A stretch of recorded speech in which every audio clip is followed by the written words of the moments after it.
دنیا کے 95% سے بھی زائد لوگوں کو اس حقیقت کا اندازہ نہیں ہے کہ ایسا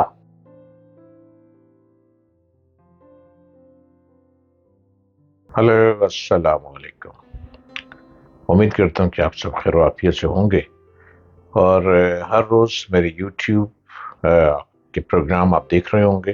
میں ہر روز نت نئی گفتگو لیے آتا ہوں اور کوشش میں رہتا ہوں کہ آپ کو میری آسان لفظوں میں میری باتیں سمجھ آ جائیں کہ شاید آپ میری باتوں کو غور سے سن کر اپنی زندگی کے رنگ بدلنے کی کوشش کریں۔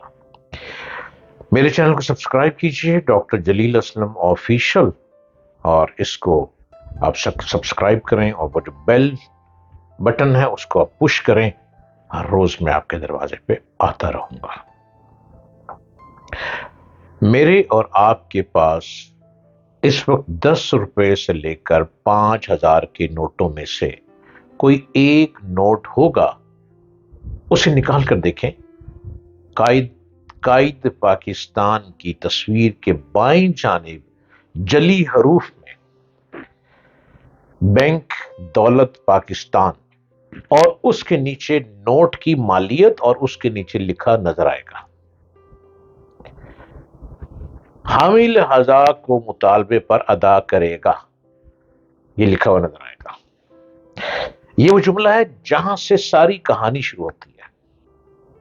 یہ نوٹ جنہیں کمانے کے لیے تو ہم دن رات ایک کیے بیٹھے ہیں، پر ان کی حقیقت کیا ہے اس سے نا واقف ہیں۔ لیکن آپ کو بتاتا چلوں کہ آپ اکیلے نہیں ہیں۔ دنیا کے 95% سے بھی زائد لوگوں کو اس حقیقت کا اندازہ نہیں ہے کہ ایسا کیا ہے جو ہمارے لیے جاننا ضروری ہے، پر ہم یہ جاننے کو سنجیدہ نہیں لیتے، اور ہماری اس عدم واقفیت کی وجہ سے کون لوگ کیسے فائدہ اٹھا رہے ہیں۔ یہ سب جاننے کے لیے ہمیں بنی آدم کی تاریخ پر مختصر نظر ڈالنی پڑے گی۔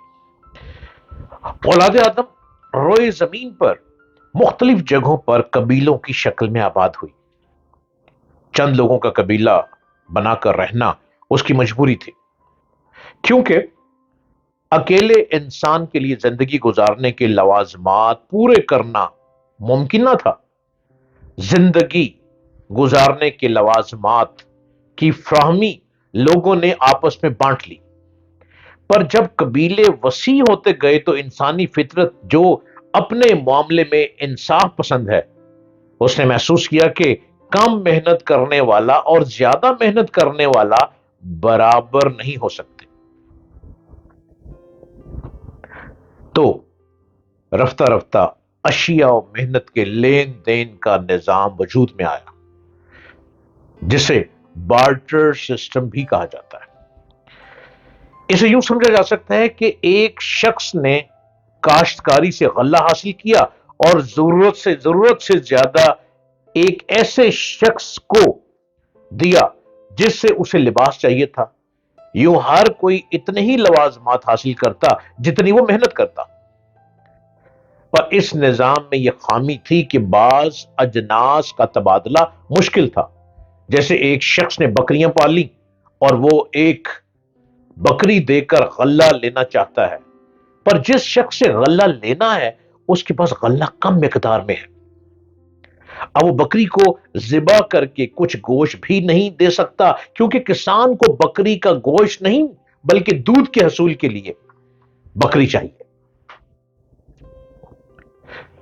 اس خامی کا حل یوں نکالا گیا کہ اشیاء و محنت کا تبادلہ ایسی شے سے کیا جانے لگا جس کے ٹکڑے کرنا آسان ہوتا اور اس کی نقل و حرکت بھی آسان ہوتی، اور اس شے کی ایک خاص قدر ہوتی اور اس کا حصول بھی محنت طلب۔ یہاں سونے اور چاندی کے ٹکڑے معرض وجود میں آئے جن سے اشیاء اور محنت مزدوری خریدی جا سکتی تھی، اور ان کو ڈھال کر زیبائش کے طور پر بھی استعمال کیا جا سکتا تھا، اور یہ لمبے عرصے تک خراب نہیں ہوتے تھے۔ حتیٰ کہ کئی ہزار سال بعد بھی سونا قدرت کے دیگر عناصر مثلاً ہوا، پانی اور مٹی میں بھی اپنا وجود قائم رکھتا ہے۔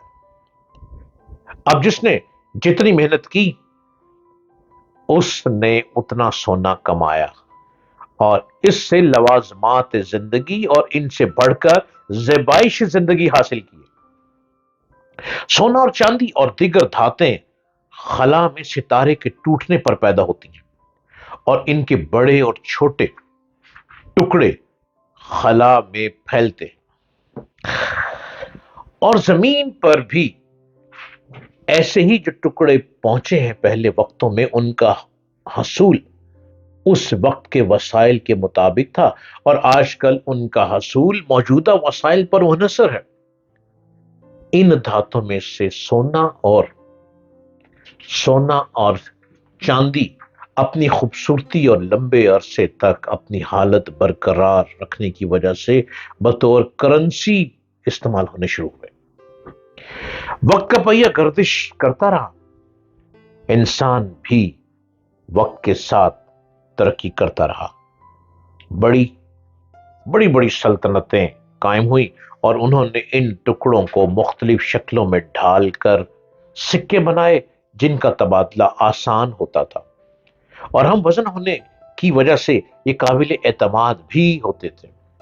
وقت گزرنے کے ساتھ انسان تیزی سے جدت کی طرف مائل ہوا اور جس نے مظاہر قدرت میں جتنی کھوج کی قدرت نے اسے اتنا ہی نوازا۔ کاغذ کی ایجاد بھی قدرت کا ایک انعام ہے جو اس نے غور کرنے والوں کو عطا کیا۔ سب سے پہلے کاغذ چننیوں کے نے بنایا، یہ جو چائنیز ہے نا، انہوں نے پہلے کاغذ بنایا اور پہلا کرنسی نوٹ بھی 7ویں صدی میں چین میں ہی جاری کیا گیا۔ اس کا مقصد تانبے کے بنے سکوں کو بڑی ادائیگی کی صورت میں زیادہ وزن ہونے کی وجہ سے لے جانا مشکل ہوتا تھا، تو یہ اس تانبے کی رسید بطور ادائیگی پیش کی جاتی تھی۔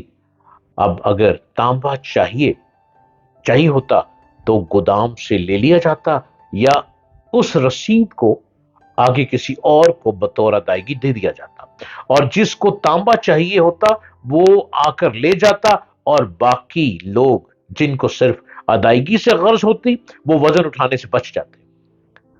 یہ معاملہ بہت بڑی ادائیگیوں کے ضمن میں تھا اور بہت ہی خاص لوگوں تک محدود تھا۔ 11ویں صدی عیسوی میں یورپ میں بسنے والے یہودیوں نے بینک متعارف کرایا۔ یہ لوگوں سے کم شرح سود پر قرض لے کر زیادہ شرح سود پر قرض دیتے تھے۔ آج موجودہ بینکوں کی بھی یہی تعریف ہے کہ بینک ایک ایسا ادارہ ہے جو لوگوں سے کم شرح سود پر رقم لیتا ہے اور زیادہ شرح سود پر قرض دیتا ہے۔ اس طرح سے یہ نظام قدرت آگے بڑھتا گیا۔